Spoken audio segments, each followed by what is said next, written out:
You know, there's something absolutely miraculous that happens when you stop holding on so tightly to everything in your life. Most of us spend our entire existence grabbing, clutching, trying to control every single outcome, every person, every circumstance. We wake up in the morning already planning how we're going to make things happen, how we're going to force life to bend to our will, and then we wonder why we're exhausted. We wonder why we're stressed. We wonder why, despite all our effort, things still don't turn out the way we expected. Here's what I've learned after all these years of studying human behavior, of working with thousands of people, of examining my own struggles and breakthroughs. The universe operates on a principle that's completely opposite to what most of us have been taught. We've been conditioned to believe that more effort equals more results, that if we just push harder, grip tighter, control better, we'll finally get what we want. But that's not how life works. That's not how the energy of this universe flows. Think about water for a moment. When you try to grab water with a clenched fist, what happens? It slips right through your fingers. But when you cup your hands gently, when you allow the water to rest in your open palms, you can hold it. You can drink from it. You can be nourished by it. Life is exactly the same way. The tighter you grip, the more it eludes you. The more you let go, the more it flows toward you. Now, I'm not talking about giving up. I'm not suggesting you become passive or indifferent. There's a massive difference between letting go and giving up. Giving up is surrender born from defeat. Letting go is surrender born from wisdom. Letting go means you're still engaged with life, you're still participating, you're still creating, but you're doing it from a place of trust rather than fear. You're doing it from a place of allowing rather than forcing. Most of our attachment comes from fear. We're afraid that if we don't control the outcome, something terrible will happen. We're afraid that if we don't micromanage every detail, everything will fall apart. We're afraid that if we're not constantly vigilant, constantly pushing, constantly striving, we'll lose what we have or never get what we want. But this fear-based approach to life is exactly what creates our suffering. It's exactly what blocks the very things we're trying to attract. When you operate from fear, you're operating from a state of lack. You're telling the universe, I don't have enough. I'm not enough. Life isn't giving me what I need, so I have to take it by force. And the universe, being the mirror that it is, reflects that energy right back to you. You get more experiences of lack, more experiences of struggle, more experiences of having to fight for everything. But when you let go, when you release that death grip on how things should be, you open yourself up to how things could be. And I promise you, the universe is far more creative, far more generous, far more abundant than your limited human mind could ever conceive. Your ego, your conscious mind, can only see a few steps ahead. It can only plan based on what it already knows, what it's already experienced. But the infinite intelligence that runs this universe, the same intelligence that grows a baby from 2 cells, the same intelligence that keeps planets in orbit and makes your heart beat without your conscious effort, that intelligence has a much bigger plan for you than you could ever design for yourself. I've seen this play out countless times in my own life.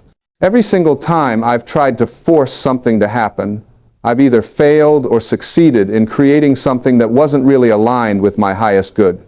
But every time I've let go, every time I've said, okay, I'm going to do my part, I'm going to take inspired action, but I'm going to release my attachment to the specific outcome, magic has happened. Opportunities I never could have predicted showed up. People I never knew existed came into my life. Solutions to problems that seemed impossible suddenly became clear. Let me be more specific about what letting go actually means in practical terms. It doesn't mean you stop having goals or desires. It doesn't mean you sit around waiting for life to happen to you. What it means is you hold your goals lightly.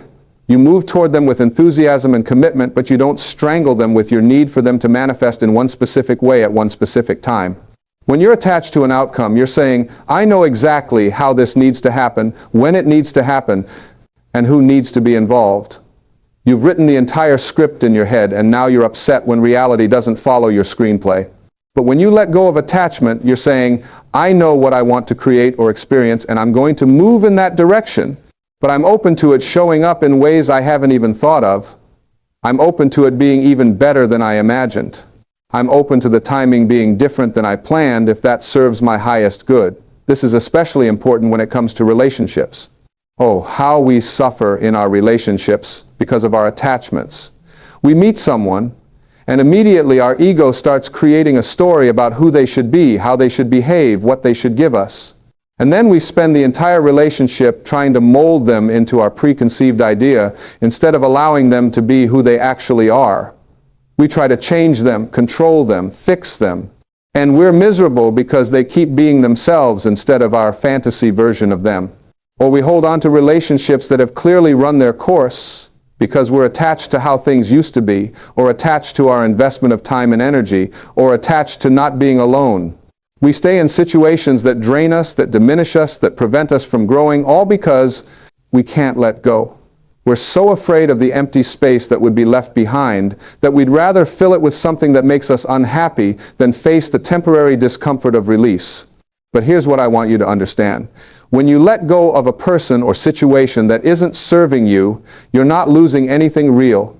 You're only losing your attachment to an idea, a fantasy, a hope that things could be different than they are. And when you release that attachment, you make space for something authentic to enter your life. You make space for relationships that uplift you, for situations that align with your growth, for experiences that actually fulfill you. The same principle applies to your relationship with material things. Money, possessions, status, these are all wonderful things to have, and there's nothing wrong with wanting them.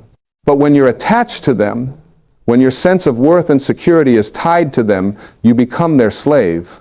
You make decisions based on fear of losing them rather than on what truly serves your soul's purpose. You sacrifice your peace, your health, your integrity to get them or keep them. I've watched people destroy themselves chasing money because they were attached to the idea that money would make them happy, would make them worthy, would make them safe. They got the money, and they were still unhappy, still felt unworthy, still felt unsafe. Why? Because they hadn't addressed the inner void they were trying to fill.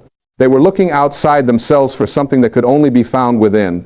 When you let go of your attachment to money as a source of security and instead trust that you live in an abundant universe that will always provide what you need, something shifts. You still work, you still create value, you still receive compensation, but you do it from a place of joy and service rather than desperation and fear. And ironically, when you operate from that energy, you often end up with more money than you would have by chasing it frantically. This is the paradox of letting go. By releasing your desperate need for something, you actually become more magnetic to it. Why? Because neediness repels. Confidence attracts. When you need something, you're in a state of lack, and that energy pushes away the very thing you want. But when you want something without needing it, when you desire it but know you'll be fine either way, you're in a state of abundance, and that energy draws things to you effortlessly. Think about how this shows up in everyday situations. When you desperately need someone to like you, they can feel that neediness and it pushes them away. But when you're comfortable being yourself, when you're okay whether they like you or not, suddenly you become more attractive. When you desperately need a job, you go into the interview tense and trying too hard, and they can sense it. But when you know your worth, when you trust that if this job isn't right, there will be another one, you show up confident and authentic, and you're more likely to get hired. The energy of desperation, of attachment, of neediness, literally changes how you show up in the world. It affects your body language, your tone of voice, the decisions you make, the opportunities you notice or miss. When you're attached, you're contracted, you're tight, you're closed off. But when you let go, you expand, you relax, you open up. And in that openness, life can reach you. Now, I know what some of you might be thinking. This sounds great in theory, but how do I actually let go? I've been trying to stop worrying, stop controlling, stop being attached, and I can't seem to do it. And that's because you can't force yourself to let go. You can't make letting go another thing on your to-do list, another goal to achieve through effort and willpower. Letting go happens naturally when you shift your perspective, when you change your underlying beliefs about how life works. The first step is becoming aware of what you're attached to. Most of us don't even realize how many things we're gripping tightly. We think we're just living our lives, but we're actually in a constant state of low-grade anxiety about maintaining control. So start noticing, when do you feel tense? What thoughts create anxiety in your body? What situations trigger your need to control? Just observe without judgment. Awareness is always the first step toward change. Once you're aware of your attachments, the next step is questioning the beliefs behind them. If you're attached to someone's approval, ask yourself why. What do you believe will happen if they don't approve of you? If you're attached to a specific outcome, ask yourself why this particular outcome seems so important. What are you making it mean about you or your life? Usually, when you drill down, you'll find that you're attaching your identity, your worth, or your safety to external circumstances. And that's the root of all suffering. Your worth is not determined by your accomplishments, your relationships, your bank account, or any other external measure. Your worth is inherent. It was established the moment you came into existence. You are an individualized expression of the infinite creative force of the universe. You are literally made of the same energy that creates galaxies. How could you not be worthy? How could you not be enough? Your value isn't something you have to earn or prove. It simply is. When you really understand this, when you feel this truth in your bones, letting go becomes natural. You stop needing external validation because you validate yourself. You stop needing to control outcomes because you trust that you're always being guided toward your highest good. You stop needing people, circumstances, or things to be different than they are because you know that your peace, your happiness, your fulfillment come from within. This doesn't mean you become indifferent or apathetic. You still care about things. You still have preferences. You still take action toward your goals. But there's a lightness to it. There's a trust. There's a knowing that whether things work out the way you planned or not, you're going to be okay. More than okay. You're going to grow, learn, and evolve through whatever happens. I want to talk about control for a moment because this is where so many of us get stuck. We've been taught that we're supposed to control our lives, that responsible adults manage and control everything. But the truth is, we control very little. We don't control other people. We can't make someone love us, respect us, or behave the way we want them to. We don't control circumstances. We can't prevent loss, change, or unexpected challenges from showing up in our lives. We don't even fully control our own minds and bodies. Thoughts arise whether we want them to or not. Physical sensations, emotions, and impulses happen automatically. So what do we actually control? We control our response to what happens. We control where we place our attention. We control the meaning we assign to events. We control the actions we choose to take.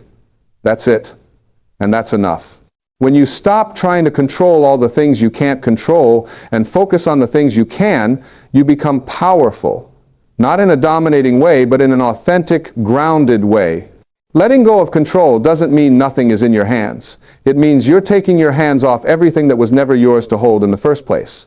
You're releasing your grip on other people's choices, on past events you can't change, on future outcomes you can't guarantee. And in doing so, you free up enormous amounts of energy that you can now direct toward what you actually can influence. Think about how much energy you waste trying to control things that are beyond your control. You replay conversations in your head, wishing you'd said something different. You worry about what might happen in the future, rehearsing disasters that will probably never occur. You try to manage other people's opinions of you, constantly adjusting your behavior to win approval. All of this is exhausting, and none of it is effective. When you let go of the illusion of control, you get your energy back. You get your life back. You're no longer scattered across 1,000 different concerns, most of which are imaginary. You're present. You're here. You're available for the actual experience of your life instead of being lost in your thoughts about your life. This presence is incredibly powerful. When you're truly present, you notice things you would have missed. You feel your intuition more clearly. You respond to situations with wisdom rather than reacting from old patterns. You connect with people authentically instead of performing for them. You experience joy, beauty, and love more fully because you're actually there for them. And here's something beautiful that happens when you let go. You stop being motivated by fear and start being motivated by love. Fear says, I have to make this happen, or something bad will occur. Love says, I want to create this because it would be beautiful, meaningful, or joyful. Fear contracts and strains. Love expands and flows. Fear is exhausting. Love is energizing. When you're creating from love rather than fear, everything changes. Your work becomes more creative, more inspired, more effective. Your relationships become more genuine, more intimate, more satisfying. Your life becomes an expression of who you really are rather than a defense against who you're afraid of being. I've spent decades studying spiritual texts from every tradition, and they all point to this same truth.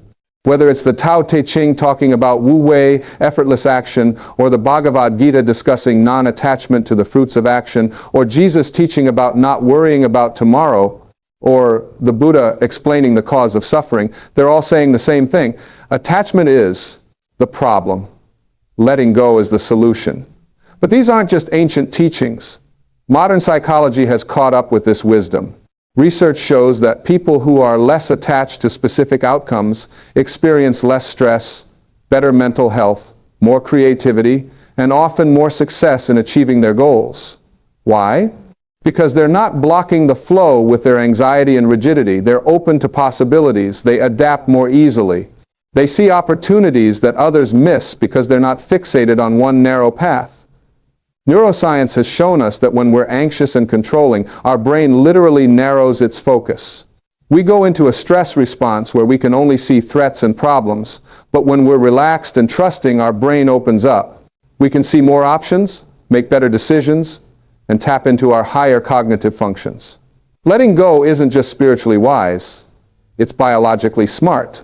Now, let's talk about what happens when you actually practice this. When you start letting go, things might feel scary at first.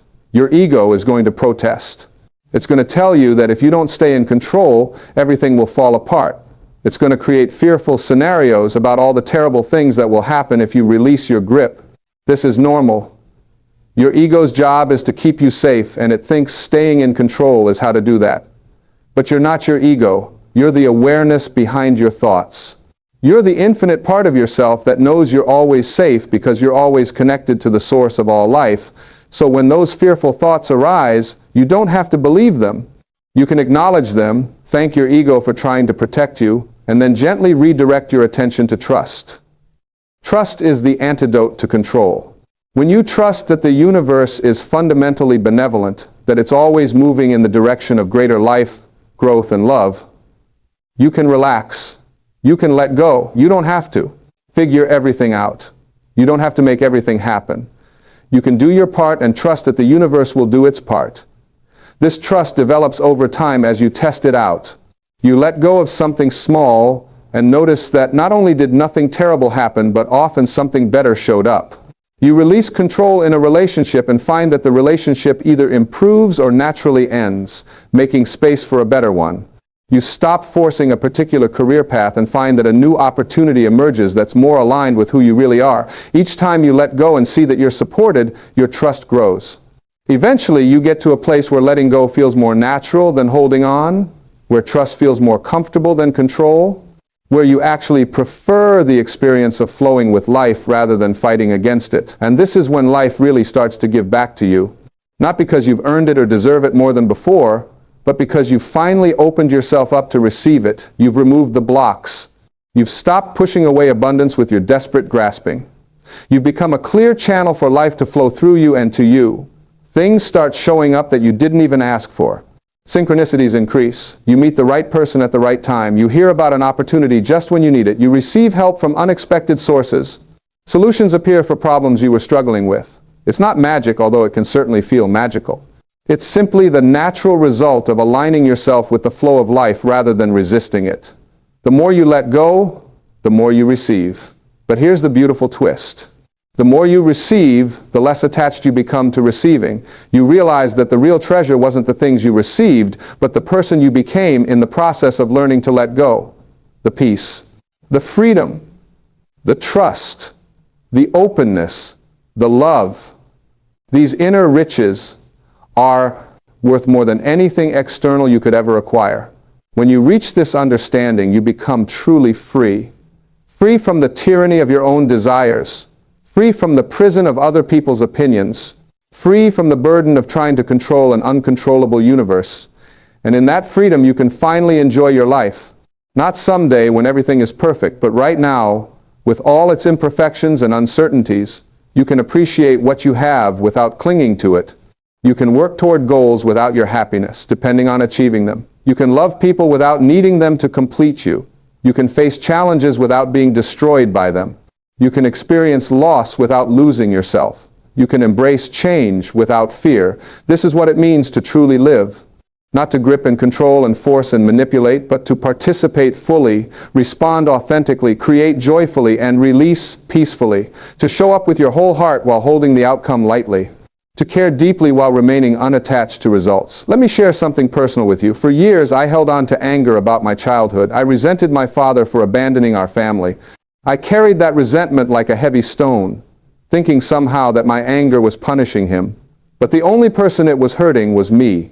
That anger was coloring every relationship I had, every decision I made, every moment of my life. When I finally let it go, when I truly forgave and released that resentment, everything changed. Not because my past changed, the facts remained the same, but my relationship to those facts transformed completely. I was no longer a victim of my history. I was no longer defined by what someone else had done decades ago. I was free. And in that freedom, I could finally become who I was meant to be. That's what letting go does. It liberates you from the past and the future so you can inhabit the present. It releases you from who you thought you had to be so you can be who you actually are. It frees you from the prison of your own mind so you can experience the vastness of life itself. And here's what I want you to really hear. You don't have to let go of everything all at once. This isn't an all or nothing proposition. You can start small, choose one thing you've been gripping tightly and consciously release it. Maybe it's a grudge you've been holding. Maybe it's a hope that someone will change. Maybe it's anxiety about a situation you can't control. Just one thing. Release it with intention.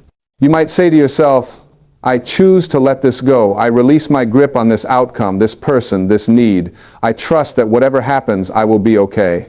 I trust that the universe has my back. I trust that I am always being guided toward my highest good. And then notice what happens. Notice how your body feels.